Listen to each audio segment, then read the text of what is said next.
Hi everyone, my name's Richard Taylor. I'm here at the Weta Workshop in Wellington, New Zealand in our design studio, and I was the conceptual design, costume and specialty prop supervisor on the original Avatar movie 10 years ago.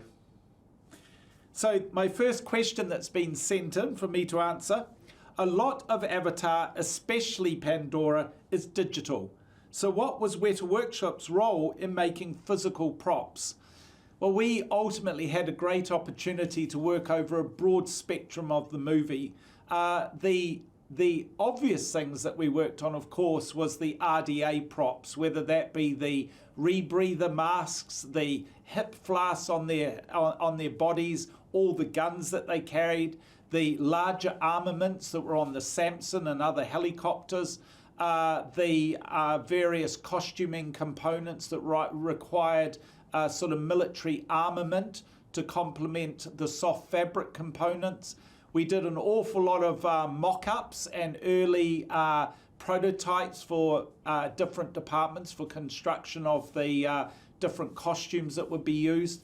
But regardless of all of that stuff, getting to build the helicopter along with the art department, getting to build things like the birthing chambers, the link units and lots of other medical equipment.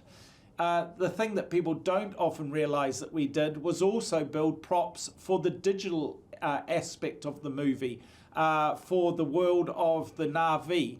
It was an exercise that Jim requested, where he wanted Weta Digital to have reference material from the real world, as if we had found artifacts from Pandora and brought them back to Earth for the Weta Digital folk to copy. And so that allowed us to set about creating an incredible spread of different and beautiful pieces of clothing, jewelry, weapons, even eating implements, things to dig the ground, things to weave fabric, totems, bits of historical documentation in the form of clever weaving that the Na'vi may have done.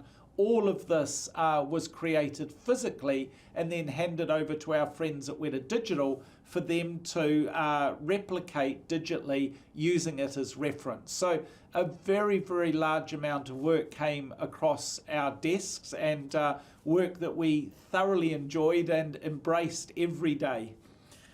Right, your credit was conceptual design, costume and specialty props. What did that mean? I had the great pleasure of invited onto the project fairly early on. I flew up to LA and met with John and Jim, and already the conceptual design department up in LA had already done a broad and amazing visualization of the world. So stepping in when we did, I was questioning what on earth where could we possibly fit, but I hadn't of course read the script at that stage and didn't appreciate the breadth of the world, because once we started it all opened up, and the nuances of design, the complexity of cultures, the depth of historical research, the requirements of myself and our team to visualize a completely cohesive, dynamic and believable world became the forefront of our process over the next 2.5 or 3 years. So from a design perspective, we initially took about realizing the design of the Na'vi culture.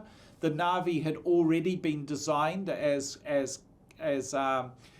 creatures, as a species, and it was our job to then build a cultural and believable representation of how they might live, what their genealogy might be, what their spirituality may be driven through, and how they survive in the world of Pandora.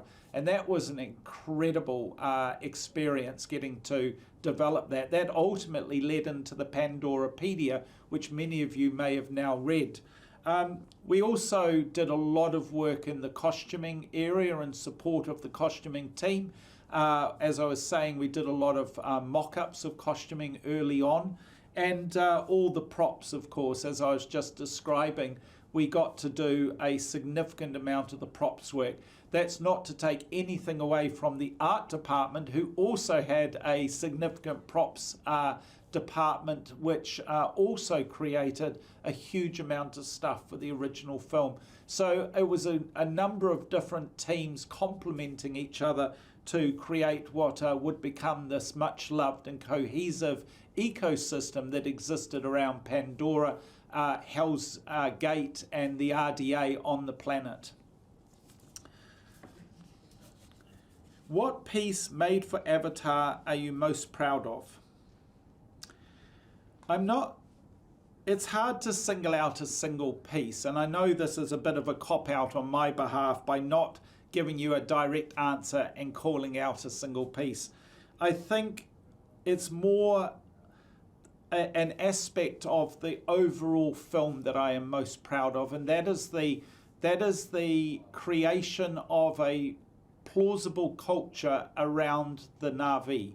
I love the fact that Jim gave us the opportunity from day one to explore and embellish his ideas of what he visualized the Na'vi to be.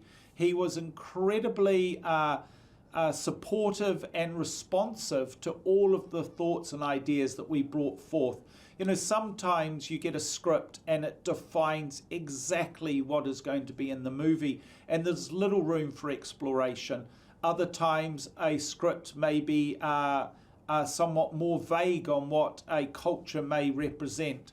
In the case of Avatar, Jim, of course, already had a very strong idea of what he thought the Na'vi would be, but then he threw it open to a broad group of people to help him embellish that culture. And to me, rather than any single item, that was probably the most rewarding aspect of working on the film, as there were so many rewarding aspects.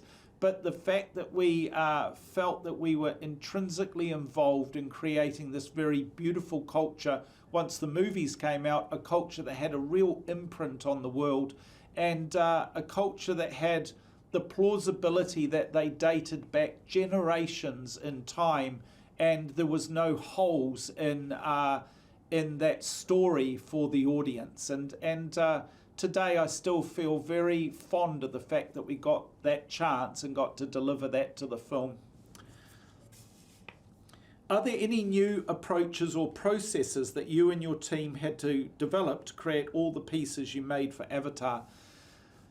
Interestingly, we as a company draw on old school techniques, some of them dating back to Egyptian times. We actually use a particular leather skiving tool that can be found in the hieroglyphs of Egypt, unchanged for thousands of years. And then on the opposite side, we use very high-tech approaches to our work. About 60% of everything we make today is manufactured by robots on the workshop floor.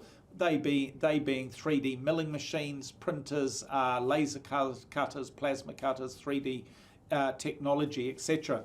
And so always we're innovating. And I actually suggest to our team that our primary ability to stay in the business that we love being in is innovating new methodologies. And undoubtedly, there would have been many and varied new processes that we were developing while making Avatar. But to me, the loveliest part of that is that sitting alongside that groundbreaking technology is the implementation of just beautiful, old-fashioned, hand-skilled craft making. And ultimately, at the center of our love of what we do is craftsmanship.